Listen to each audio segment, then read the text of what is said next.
नमस्कार दोस्तों, ब्रह्मोस क्लासेस में आप सभी का दिल खोलकर स्वागत है। बात करते हैं सिंधु घाटी सभ्यता की, जो कि मैं आपको इसके कुछ जानकारी दे चुका था, जैसे कि लोथल, मोहनजोदड़ो, इन शहरों के बारे में आपको पढ़ा चुका था। ठीक है, मोहनजोदड़ो भी पढ़ा चुका था, लोथल भी पढ़ा चुका था, हड़प्पा के बारे में भी जानकारी दे चुका था। क्लासें डली हैं चैनल पर, आप देख लेना। आज आखिरी क्लास है सिंधु घाटी सभ्यता की। कुछ शहर रह गए हैं, जैसे कि कालीबंगा। ठीक है, मैं आपको बनावली तक पढ़ा चुका था। बनावली में लास्ट पॉइंट लिखाया था कि नारी की मृण मूर्ति के साक्ष्य कहाँ से मिले थे, तो बनावली से मिले थे। और मिट्टी के बर्तन के भी साक्ष्य भी बनावली से मिले थे। और सबसे बढ़िया बात कि मिट्टी के हल के साक्ष्य भी बनावली से मिले थे।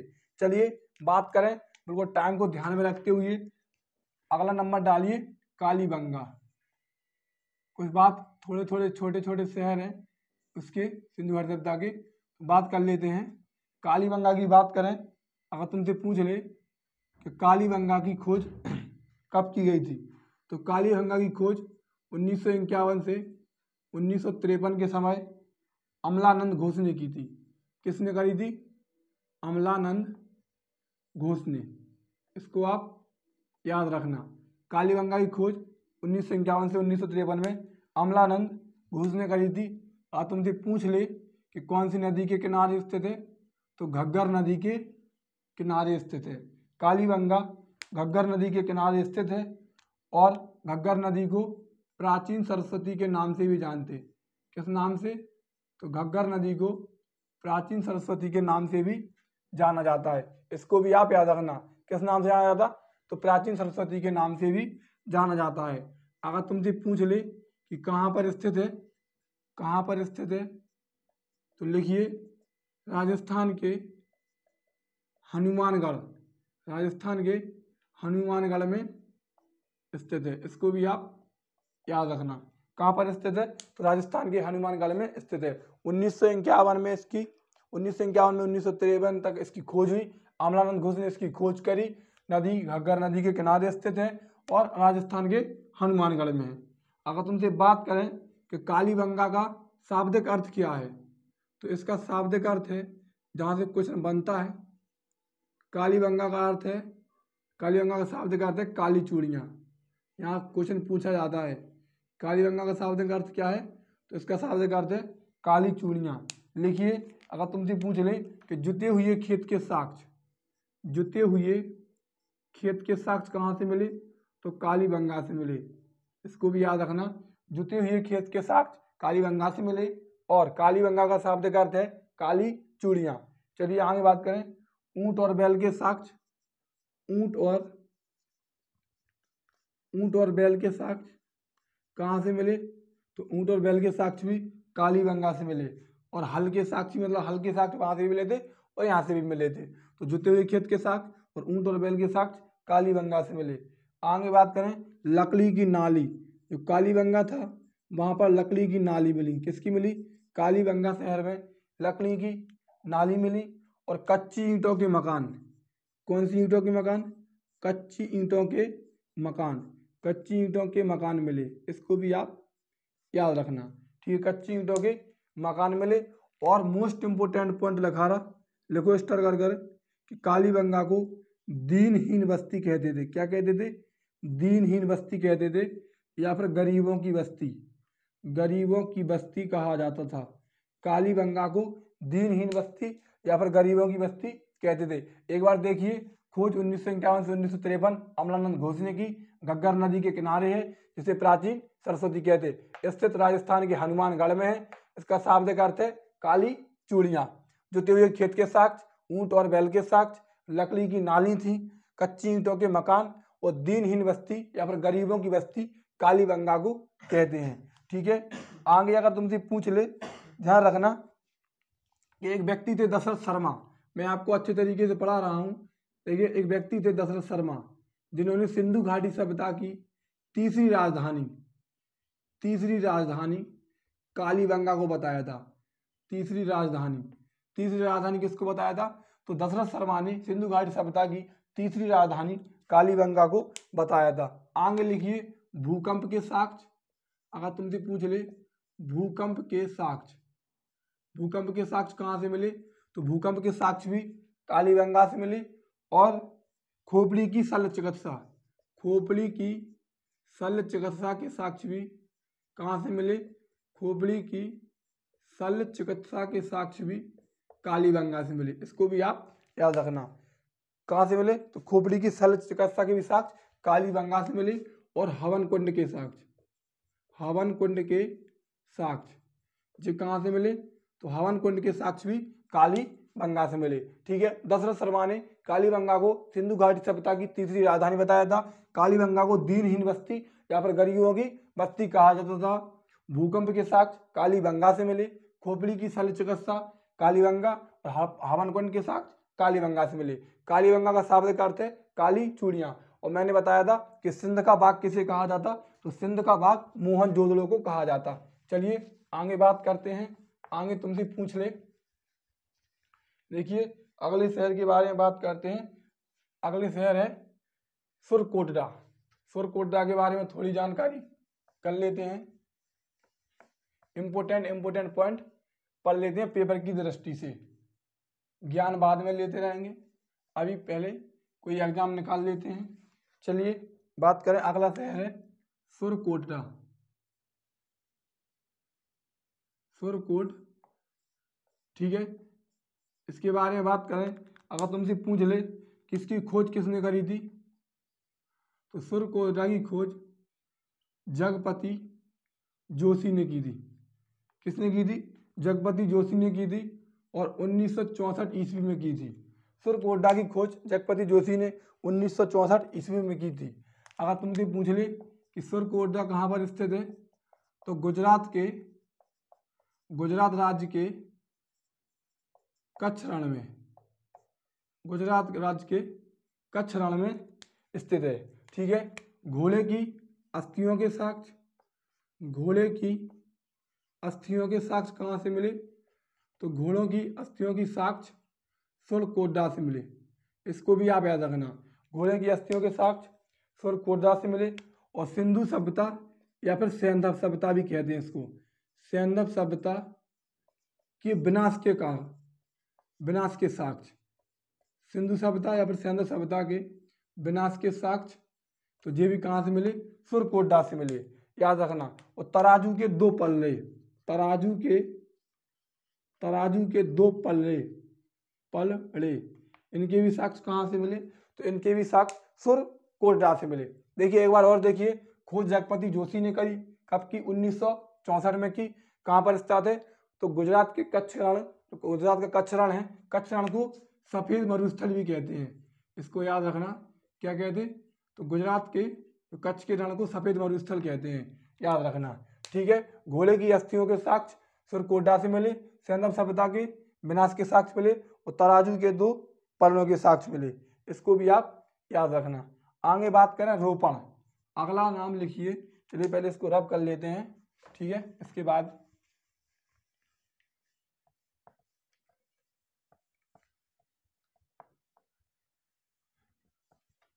अगला नाम लिखिए रोपण। कौन सा? रोपण। इसके बारे में थोड़ी जानकारी ले लेते हैं। और तुमसे रोपण की बात करें तो रोपण की खोज किसने करी थी? और तुमसे पूछ ले तो रोपण की खोज बीबी लाल ने की थी। किसने करी थी? रोपण की खोज बीबी लाल ने की थी। कब की थी? तो 1950 ईस्वी में की थी। ठीक है। अगर तुमसे पूछ ले कि रोपण किस नदी के किनारे स्थित है? तो रोपण दोस्त सतलज नदी के किनारे स्थित है। किस नदी के किनारे स्थित है? रोपण सतलज नदी के किनारे स्थित है। और कहाँ पर स्थित है? तो पंजाब में स्थित है। एक क्वेश्चन आप मुझे कमेंट करके बताना कि सतलज नदी भारत में किस दर्रे से प्रवेश करती है। इस क्वेश्चन का आप मुझे कमेंट में देना कि सतलज नदी भारत में किस दर्रे से प्रवेश करती है। ठीक है। कहाँ पर स्थित है? तो पंजाब में स्थित है। इसके बाद बात करें कि मानव के साथ कुत्तों के दफनाने के साक्ष्य। अगर तुमसे पूछ ले कि मानव के साथ कुत्तों के दफनाने के साक्ष्य, कुत्तों को दफनाने के साक्ष्य कहाँ से मिले? मतलब मानव के साथ कुत्तों को दफनाया जाता था कहाँ पर? रोपण में। चलिए आगे बात करें। एक क्वेश्चन और यहाँ से बनता है सिर्फ रोपण से कि रोपण का उत्खनन किसने करवाया था। देखिए खोज बीवी लाल ने 1950 में करी थी, लेकिन जो इसका उत्खनन था, जो इसकी खुदाई थी, वो किसने करवाई थी। पता नहीं क्यों क्यों पूछा जाता है, तो इसका नाम लिख लीजिए, यज्ञदत्त शर्मा। एक व्यक्ति थे यज्ञदत्त शर्मा, रोपण की खुदाई यज्ञदत्त शर्मा ने करवाई थी, इसको भी आप याद रखना। तो खोज बीवी लाल ने 1950 ईस्वी में की। नदी सतलज नदी के किनारे है। कहाँ पर स्थित है, तो पंजाब में स्थित है। मानव के साथ कुत्तों को दफनाने के साक्ष्य कहाँ से मिले, रोपण से मिले। तो उत्खनन यज्ञदत्त शर्मा ने करवाया था। चलिए आगे बात करें, अगले शहर के बारे में बात करते हैं। तुमसे पूछ ले, अगले शहर के बारे में बात करते हैं। अगला शहर का नाम लिखिए धौलावीरा, जो कि मोस्ट इम्पोर्टेंट है, धौलावीरा। ठीक है, इसके बारे में बात करते हैं। अगर तुमसे पूछ ले कि धौलावीरा की खोज किसने करी, तो इसकी भी खोज जगपति जोशी ने की। किसने करी, जगपति जोशी ने की। कब की, तो 1967 से 1968 ईस्वी के समय की। धौलावीरा की खोज जगपति जोशी ने की 1967 से 1968 के बीच में की। अगर तुमसे पूछ ले कि कौन सी नदी के किनारे स्थित है और कहाँ पर स्थित है, तो देखिए अगर नदी पूछ ले, तो अगर तुमसे पूछे नदी, तो नदी का नाम लिखिए मानसर। कौन सी नदी, मानसर नदी के किनारे स्थित है और गुजरात में स्थित है। धौलावीरा गुजरात के कच्छ रण में स्थित है, इसको भी याद रखना। कहाँ पे, गुजरात के कच्छ रण या फिर कच्छ जिला। ठीक है, गुजरात के कच्छ रण या फिर कच्छ जिला में स्थित है। धौलावीरा की बात करें तो सिंधु सभ्यता का सबसे सुंदर नगर। मैंने देखो आपको 3 क्वेश्चन थोड़े विभिन्न तरीके से बताए। एक तो बताया कि सिंधु सभ्यता का बाग किसे कहते थे, मोहनजोदड़ो को। दूसरा क्वेश्चन बताया था कि दीनहीन बस्ती किसे कहते थे, कालीबंगा को। और सिंधु सभ्यता का सबसे सुंदर शहर लिख लो, धौलावीरा था, सबसे सुंदर शहर। 3 क्वेश्चन इनको याद रखना। सबसे सुंदर शहर कौन था, तो सबसे सुंदर शहर था धौलावीरा। यहाँ पर स्टेडियम के साक्ष्य मिले, स्टेडियम के साक्ष्य मिले, इस बात को भी याद रखना। स्टेडियम के साक्ष्य कहाँ से मिले, नहर या बांध के साक्ष्य मिले। नहर व बांध के साक्ष्य कहाँ से मिले, नहर व बांध के साक्ष्य धौलावीरा से मिले। ठीक है, याद रखना।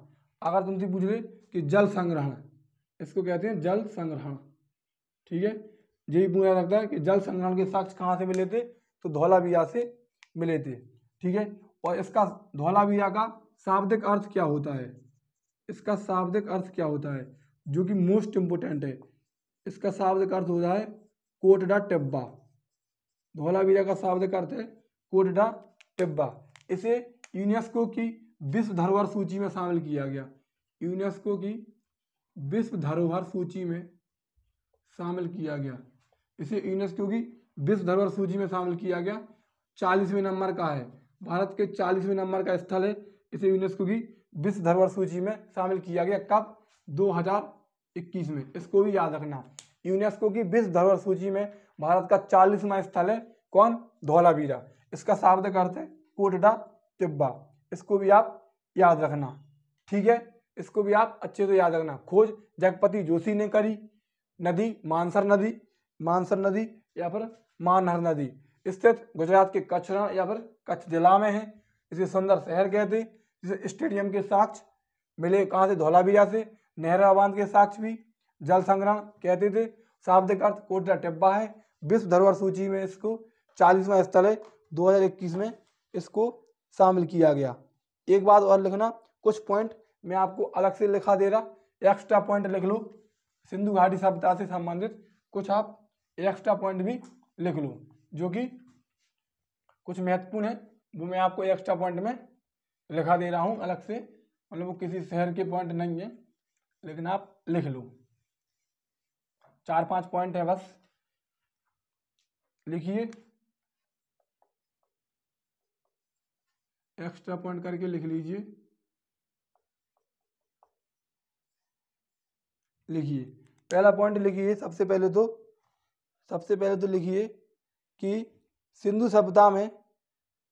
सभ्यता का समाज मात्र सत्तात्मक था। जो सिंधु सभ्यता का समाज था वो मात्र सत्तात्मक था। ठीक है, कैसा था? सिंधु सभ्यता का समाज मात्र सत्तात्मक था। ठीक है, आगे याद रखना, सिंधु सभ्यता में मात्र देवी की उपासना की जाती थी। उपासना किसकी की जाती थी? सिंधु सभ्यता में मात्र देवी की उपासना की जाती थी। किसकी उपासना की जाती थी? मात्र देवी की। सिंधु सभ्यता का समाज कैसा था? तो मात्र सत्तात्मक था। सिंधु सभ्यता में किसकी उपासना की जाती थी? तो मात्र देवी की उपासना की जाती थी। और सिंधु सभ्यता में सबसे ज्यादा पूजनीय कौन था? सबसे ज्यादा पूजनीय पशुओं में सबसे ज्यादा पूजनीय कौन था? और पशुओं की बात करें तो पशुओं में सबसे ज्यादा पूजनीय कुबड़ वाला सांड था। कुबड़ वाला सांड पशुओं में सबसे ज्यादा पूजनीय था। इसको भी आप याद रखना। अगर तुमसे पूछ ले कि जो सिंधु सभ्यता की जो प्राप्त ईंटें थी, तो सिंधु सभ्यता में जो प्राप्त ईंटें थी वो किस अनुपात में थी? तो 4:2:1 के अनुपात में थी। किस अनुपात में थी? 4:2:1 के अनुपात में थी। और जो सिंधु सभ्यता के जो घर बने थे वो किस पद्धति के थे? तो ग्रिड पद्धति के बने थे। किस पद्धति के? अगर तुमसे पूछ ले तो ग्रिड पद्धति के बने थे। सिंधु सभ्यता में जो शहरों में घर बने थे तो वो ग्रिड पद्धति के बने थे। जो ईंटें थी वो 4:2:1 के अनुपात में थी। पशुओं में सबसे ज्यादा पूजनीय कुबड़ वाला सांड था। उपासना मात्र देवी की जाती थी। और समाज जो सिंधु सभ्यता का था वो मात्र सत्तात्मक था। और इनका मुख्य व्यवसाय, सिंधु सभ्यता के लोगों का मुख्य व्यवसाय कृषि एवं पशुपालन था। और सिंधु सभ्यता के मुख्य विनाश का कारण बाढ़ आना था।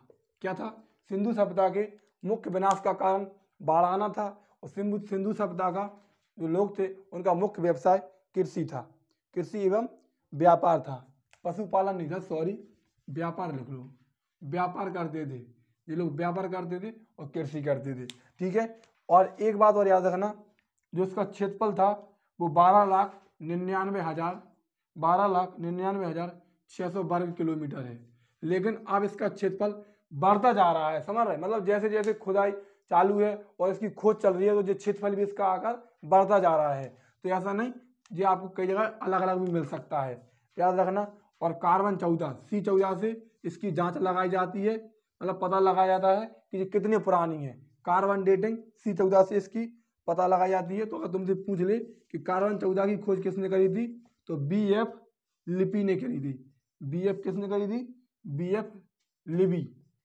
C14 की खोज, कार्बन 14 की खोज BF लिबी ने करी थी। और कार्बन 14 से किसी भी पुरानी चीज का पता चलता है कि जी कितनी पुरानी है। अगर तुमसे पूछ ले तो इसको भी आप याद रखना। ठीक है, इसको भी आप अच्छे से याद रखना। एक बार और देखिए एक्स्ट्रा पॉइंट में मैंने क्या क्या लिखाया। जो सिंधु सभ्यता का समाज था वो मात्र सत्तात्मक था। उपासना मात्र देवी की जाती थी। सबसे ज्यादा पूजनीय पशुओं में कुबड़ वाला सांड था। ईंटें थी 4:2:1 के अनुपात में थी। घर ग्रिड पद्धति के बने थे। मुख्य व्यवसाय कृषि एवं व्यापार था। जो विनाश का कारण था, जो सिंधु सभ्यता मिटी, वो प्रमुख कारण बाढ़ था। 12,99,600 वर्ग किलोमीटर में इसका क्षेत्रफल है। लेकिन क्षेत्रफल घटता बढ़ता मतलब बढ़ रहा है, समझ रहे? खुदाई चल रही है और इसको चल रहा है मतलब प्रक्रिया, तो बहुत से स्थान मिल रहे हैं तो इसका क्षेत्रफल बढ़ रहा है। और C14 जिससे पता लगाया जाता है, इसकी खोज BF लिबी ने करी। और मैंने क्वेश्चन पूछा कि सतलज नदी भारत में किस दर्रे से प्रवेश करती है। ये आपसे मैंने क्वेश्चन कमेंट बॉक्स में बता देना कि किस दर्रे से प्रवेश करती है। क्लास अच्छी लगी हो तो लाइक करें और चैनल को सब्सक्राइब करें, अपने दोस्तों तक शेयर करें। सिंधु घाटी सभ्यता इंपोर्टेंट और पेपर की दृष्टि से मैंने आपको पढ़ा दी है। धन्यवाद।